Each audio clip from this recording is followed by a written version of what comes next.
Et ce bout de clip de Noël AMTP nous permet de faire un coucou spécial à Geneviève depuis la cité B, chambre 13, qui est une inconditionnelle de l'émission Le Bala, et aussi ce clip nous permet donc de recevoir, il s'appelle Elom Adjoyi, c'est un artiste plasticien, bien sûr. Oui. Mais vous permettez, je vais sortir un peu je vais quitter les rails. Oui.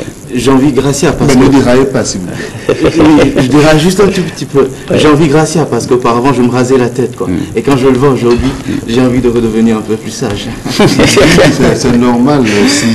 Si vous aviez de grandes calvities comme moi, vous n'aurez même pas le choix. Allez, très bien. Ouais. Vous savez, même si nous nous habituons à redéfinir un individu à travers son identité, oui. Il est aussi important de s'intéresser à ce que nous pouvons développer. Oui. Pour les uns, c'est peut-être leur conception, pour les autres encore leur concession, pour certains leur ambition et d'autres encore leur inspiration. Oui, ça. Quant à vous, Adjoyi, oui. En quoi trouvez-vous votre inspiration particulière? Sinon, on peut dire en quoi vous trouvez-vous particulier. Ok, je vous remercie. Mon inspiration, je la prends de la vie, de tout ce qui m'entoure. De la vie. La vie. La vie, les événements. Vous savez, la vie a beaucoup de choses. Les déceptions, la joie aussi. Oui. Donc je peins tout ça, les difficultés. Eh oui, allez-y. Oui. Ça intéresse déjà. Dites les difficultés. Oui. Et on parle de couleurs, bien évidemment. Bien sûr. Et avec les couleurs que traduisent, bien sûr, les paroles. Que voulez-vous dire concrètement pour nous, les profanes? Si vous voyez le rouge quelque part, bon, on vous dit par exemple danger quelque part, vous voyez c'est rouge. Pas forcément. Pour certains, la femme était danger, mais elle n'est pas forcément rouge. Non, non, c'est juste pour taquiner. Oui, bien sûr. Donc, je disais tantôt, les couleurs traduisent les idées, les pensées, bien sûr. Oui, oui, allez-y, allez-y. Et donc, pour dire artiste avec son inspiration, mais au-delà, il faut une philosophie. Oui. Mais chez nous, en Afrique, on sait bien évidemment que la philosophie, ça ne fait pas forcément manger aux philosophes. Et ce n'est pas l'artiste non plus qui vit de son art. Mais dans ce contexte, on dit vivre de l'art. C'est possible. Et lui, il apporte la preuve. Avec son expérience, bien sûr. Oui, bien sûr, bien sûr. C'est pas aisé, bien sûr. C'est pas aisé. Mais un peu de foi et de courage, ça peut aller. Donc, Elom, oui. Une réponse par oui ou par non. Oui. Donc, vous nourrissez de vos inspirations. Oui. Très bien. Je l'affirme. Très bien. Très bien. Vous êtes un bon Togolais. Et comment Ah oui, bon. Le début, mes parents n'étaient pas d'accord. Bon, qu'est-ce que tu vas faire avec ça?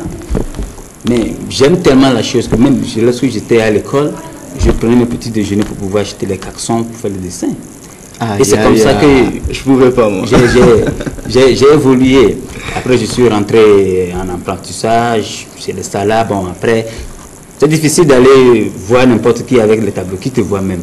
Mais ce que moi j'ai fait, que je suis dans tout ce qui m'entoure là, les voisins. Je passe là-bas avec les petits trucs pour leur montrer. Et voilà, ils voient comment je suis un peu dévoué. Donc les gens m'ont aidé. C'est comme ça que j'ai fini par faire quelques cartes à certaines institutions de la place, comme la BEA Décoris Management par exemple. Et là, vous nous dites votre façon de vous y prendre, oui, pour vous en sortir. Oui, et c'est comme ça les gens ont découvert mes œuvres. Et donc ce type de cartes, oui, que l'on a là. Oui, on peut faire un petit zoom. Oui. Oui, un petit zoom. Mais ça va venir, on continue la discussion. Oui, mais justement, je vais servir de... Comment est-ce qu'on les appelle ça? Je ne sais pas comment ça se dit, mais tu le fais très bien. Allez, d'accord. Mais non, expliquez-nous un peu cette façon que vous avez de vous en sortir. Oui, je disais, sinon réussir avec vos créations, cette stratégie-là, comment est-ce que vous l'avez développée? Ah, je peux dire, je disais tantôt, lorsque je faisais les cartes, oui, donc les gens voyaient ça. Et d'autres, ils me rappellent pour me demander si je peux reproduire ça sur des toiles pour eux. Et c'est ainsi de suite, c'est comme ça. Et voilà, la stratégie a pris avec une banque ouest-africaine telle que vous l'avez dit. Oui. Maintenant, dans la préparation de cet entretien, il y a un aspect qui nous tenait à cœur. La plupart des artistes disent on ne peut pas se limiter on peut pas se limiter dans un domaine de l'art. Un peu comme on chante, mais on danse aussi, on peint, on fait autre chose. Mais que répondez-vous à ceux-là? Parce que vous peignez simplement et vous vivez de ça, vous faites votre mariage avec, vous avez une famille, vous... Oui, vous savez, il faut se concentrer sur ce que tu veux faire, ta vision. Bien sûr, chercher d'autres ressources pour pouvoir nourrir ta vision, bien sûr, mais il ne faut pas la laisser de côté. Moi, qu'est-ce que j'ai fait? Dès le début, pour pouvoir acheter la peinture, parce qu'il ne faut pas travailler avec n'importe quoi, pour pouvoir acheter les peintures autres là, j'ai fait un petit commerce, des tissus par ici, et des petits trucs, pour pouvoir gagner de l'argent, 20 000, 5 000, 10 000, pour pouvoir acheter les peintures. Et lorsque ça a commencé par donner mes toiles, j'ai plus besoin de faire d'autres choses. Bon, ça peut arriver d'une grande vision à part, mais pas laisser ce que je fais. Et ça se comprend, vous ne voulez pas, c'est sûr, vous serez un jour un Van Gogh, un Picasso, mais aujourd'hui, vous vous dites que vous allez quand même commencer modestement à faire des choses d'une manière assez sombre et modeste, et vous avez quand même osé aller vendre vos œuvres comme des petits pains pour pouvoir survivre, et vous ne vous plaignez pas, et c'est ce qui est bien, Tino. Pour réaliser, parce qu'en fait, il faut comprendre aussi ces petits œuvres pour ensuite avoir plus de moyens pour réaliser d'autres plus grands. Et vivre mieux. Oui. Et justement. Il n'a pas commencé avec un tableau 10 sur 10 et le présenter qui va l'acheter au Togo. Il y en a qui l'achètent, bien sûr. Mais... Ils sont peu nombreux. J'aimerais vous choquer avant qu'on s'en aille. Oui, allez-y, c'est Tino, quoi, choqué. Ok. Oh, et quand on parle d'art plastique, en tout cas, il y a une idée qui me vient à la tête. C'est Léonard da Vinci. Quand on place Léonard da Vinci, on place Comelle. Oui. Qu'est-ce que vous voyez vous-même? Ah, ils ne sont pas les mêmes. Attendez, là, vous l'avez choqué? Attendez. Il est différent de moi. Vous savez bien choquer, quoi. Peut-être que c'est un artiste. Il est différent de moi. Peut-être qu'on ne va pas voir ce qu'il fait, la même chose chez moi, mais on saura me distinguer. Et c'est vous qui allez le dire. Et le public aussi, avec les temps, avec l'âge, le temps et l'espace. Moi, je vous poserai une question. Entre les œuvres que vous avez vues et l'homme, les œuvres... Attendez, une œuvre, là. Oui, justement. Ah, oui. Bien sûr. Et si on vous mettait l'œuvre de l'homme, celle-là, et une œuvre de Léonard de Vinci, laquelle choisirez-vous? Bêtement, je choisirais Léonard da Vinci. Non, pas bêtement. Pas bêtement. D'une manière logique. Culturellement et authentiquement, je choisirais Comelle.